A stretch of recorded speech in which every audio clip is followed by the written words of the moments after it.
Hey people, what's up? So I decided to make this video because I noticed there was a lot of speculation and news floating around about Legend of Korra Book 4. So this is just going to be me compiling most of the info that I've gathered in addition to some of my own prediction and theories about what I think is going to go down in Book 4. Let's start with the basics. The release date for Book 4, you probably already know this, is surprisingly October 3rd, Friday, October 3rd. Now initially, I think the release was going to be in January, which means that we were going to get the book early anyway.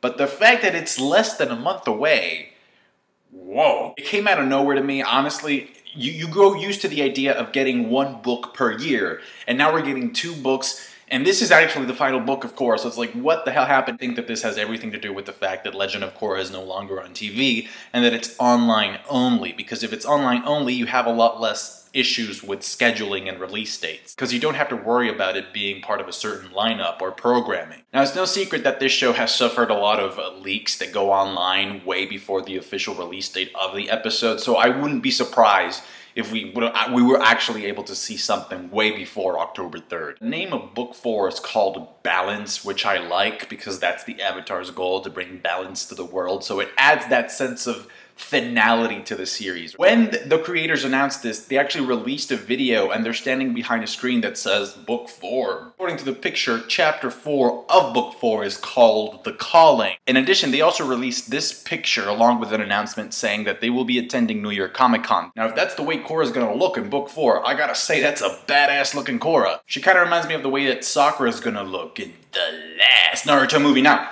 yeah, so her hair isn't tied up anymore. And her facial expression in that picture, she looks very mature in that picture. It doesn't look like she's wheelchair bound anymore. I mean, that's a stance, right? And if you remember in my review for the last episodes, I said that one of my main beliefs is that Korra's gonna somehow be able to fly. You cannot have Sahir learn how to fly in the ending of the previous season and then just go an entire book without Korra being able to master that ability. And when it comes to villains, people are saying that Kuvira is going to be one of the main ones for Book 4. Kuvira, if you remember, if you don't remember, is the girl that saved Korra's dad from falling to his death. Character is voiced by Zelda Williams, Robin Williams' daughter, and the reason why people are speculating that she's evil is because there was a sneak peek to Book 3 in which we have some shots and some scenes of her, and she's looking like a total bad guy, okay? I'm gonna leave the link in the description. Remember, it's a preview for Book 3, but none of those scenes were in the finale. We've never seen those scenes actually take place inside of an episode. And also, people are speculating that she might be Su Ying and Sahir's illegitimate daughter. One, because of her physical resemblance to both of these characters, but also because of that picture of Sahir in the circus that I showed you in one of my reviews, in which you see Sahir like sort of lifting or carrying somebody that looks like Su. Now, if you want my opinion, I think the main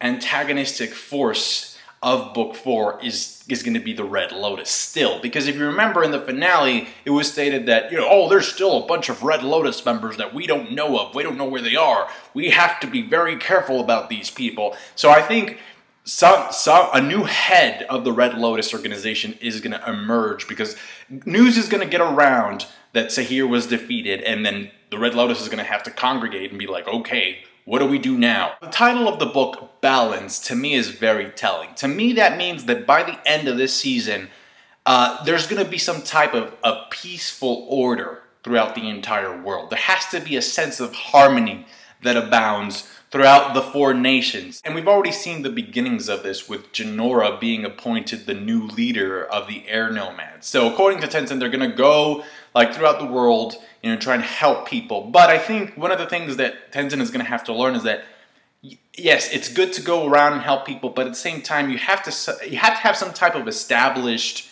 location to which, you know, people can come to you as well. So maybe rebuilding or remodeling some of the temples wouldn't be such a bad idea. But even then, like, in order for true peace to come forth in this show, I think it's kind of obvious that conflict has to come first. Some type of war has to happen. Now, I don't know if there's going to be a world war. That'd be pretty interesting to see, because we haven't seen that. There's a lot of room for growth within each of the nations. Like, Ba Sing Se is basically a pile of shit right now. Okay, somebody needs to take care of that. And also, like, the Fire Nation, we don't know. We've never been there since Korra started. Like the last time we saw the Fire Nation, it was in Avatar The Last Airbender. We know Zuko's daughter is the Fire Lord, but we never actually been there. We haven't seen it. So I think that's one of the reasons why Zuko was reintroduced, not just for the nostalgia, but to act as a guide and as a gateway for us to experience the Fire Nation once again. When it comes to the Earth Kingdom, I think it's pretty obvious that the consensus is that people don't want it to be a kingdom anymore. So in regards to who's going to be replacing the Earth Queen, I think if Toph is still alive, remember, she was said to be, she went out in search of enlightenment. I think if she ever decided to come back to civilization, she would be an incredible leader because she's already respected for establishing the police force, okay? And that would provide more closure for Sue and Lin as well. So just to have her in a sort of like a seat of power, but not a queen, okay? Just sort of like a, maybe an elected official. Now the main reason why I'm saying this, and these are gonna be my final two predictions, is that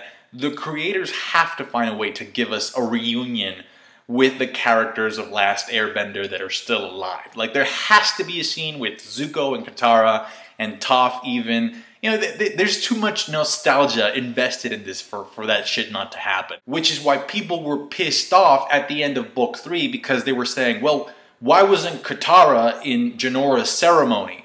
Because Zuko was right there. They could have bumped into each other, but I think it's because they were saving it for Book 4. Aang has to make a cameo in this. He has to. I know it for a fact.